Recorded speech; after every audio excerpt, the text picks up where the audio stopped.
You mentioned the white elephant. You described there's an airport being planned sa Bulacan, and you said it's going to turn into a white elephant in about 50 years. Can you expound more on this?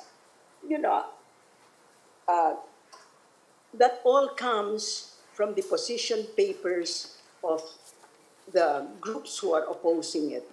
Who are the groups that are opposing it? First, you have the fisher folk. Then you have the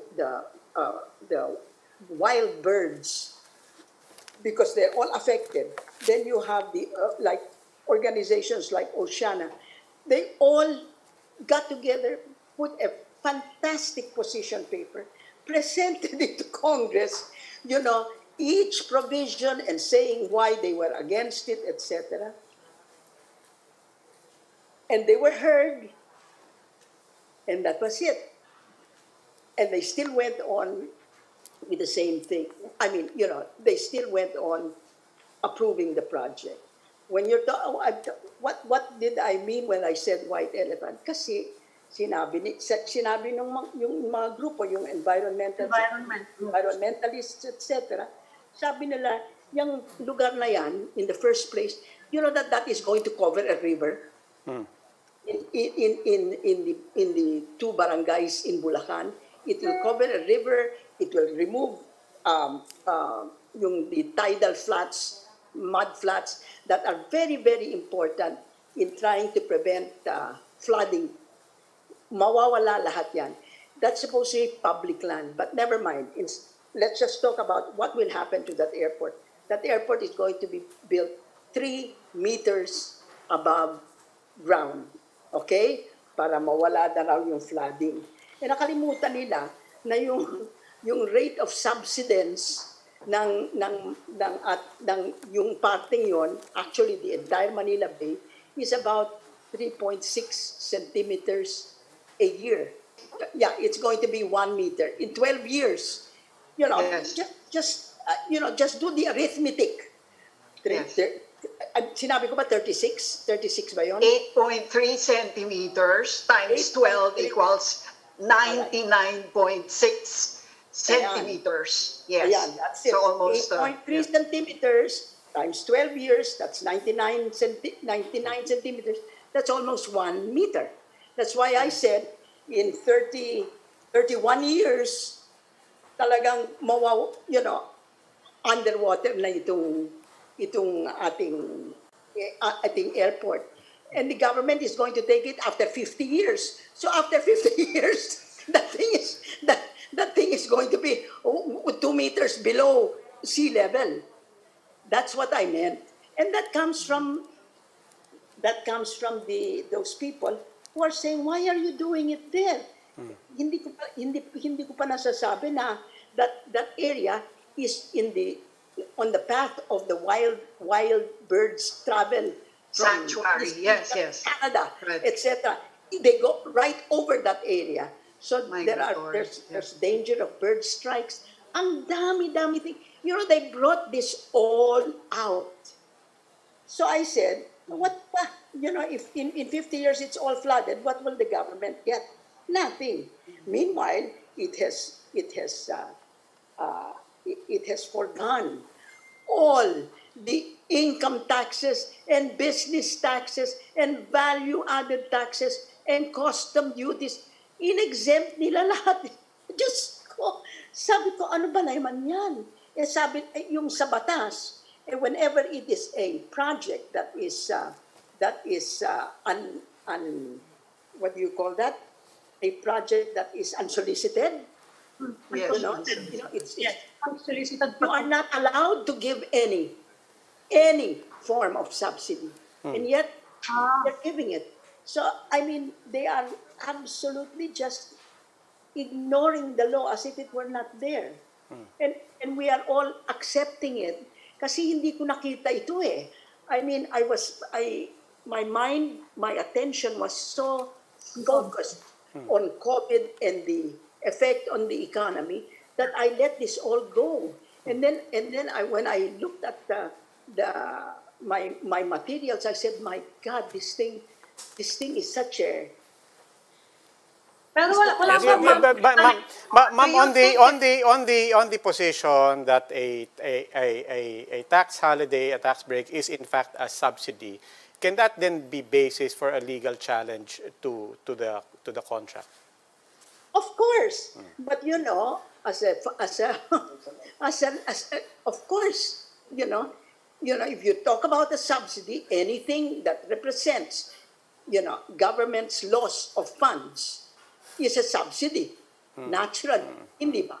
So you can challenge that, but let us see, where are you going to challenge it in the Supreme Court? And after the president signed, I mean, the president allowed the bill to lapse. to He was lapse into smart. law, He actually? just allowed the bill to lapse, so he did not sign it. You know that he's not really too anxious about it, but anyway, the group, the civil society, filed the writ of kalikasan Yeah. in the Supreme Court. They filed it on December 15, And it was jumped. 2020. Yeah. Would you believe that by January 5, meaning 15 days, and how many of those days were holidays? Sus, takot ng Christmas and New Year, etc. January 5, meron na silang decision saying that I think the decision was that the filing was insufficient in form. To clarify there, then where this project currently stands. Apparently, The matter of the it stands ECC. I'm curious about the matter of the ECC. If you could qualify that. Obviously, as you said, people were given the chance to give their position papers. There must have been some EIA because there was some kind of an ECC. What exactly kind of ECC are we talking about here? They don't even have a copy of it. The civil society groups, they asked for the environmental assessment, and apparently it's in the law that the environmental assessment does not have to be publicly shown. How, but how could that be? Under the EIA law, community acceptance is a very explicit condition. How is that possible? Well, you tell me, how is it possible? How is it possible that they are even building in Barangay Taliptip and whatever other barangay that is, because those barangays are forest protected, environmentally protected. And, it should not be even sold. And yet, apparently, it has been sold. So you tell me, how come that is? Ma'am, let me put it this way, ma'am. Are you preparing a legal challenge with this project? Sweetie, I'm just writing about it because I'm looking at all these documents, and they seem to be absolutely credible, and they're talking about facts. When you're talking about 8.3 centimeters a year subsidence, that's a fact. I mean, that's not something that you just get out of thin air. When you talk about 200 hectares of mud flats, yung mud flats are the ones that they have absolute ability to carry water so that there's no flooding. Ayan, mawawala yan. You talk about a river that's going to be built over. These are all against the law. And yet the law has given it. So don't ask me. You ask somebody in Congress. Okay, what's this? So obviously this was a political decision. Transactional, my husband says. Yeah. This is what it is. The airport is 2,500 hectares. Okay, the airport, and then there's the Aero City, and apparently that's 12,000 hectares. I mean, of which 2,500 is the airport. That's where the money is. Can you imagine all that? And while it is being constructed, not a single centavo will be paid to the government on any of the transactions undertaken for importations, customs duties, etc. It is such a sweet deal. It is unbelievable. This is glaringly different because this goes against the environmental, so many environmental laws and so many Philippine laws. All right, it's different. This is different also because the government has allowed itself to give a subsidy. How it can say that a tax exemption is not a subsidy, a customs duty exemption is not a subsidy, a value-added tax exemption is not a subsidy, I don't know. Okay.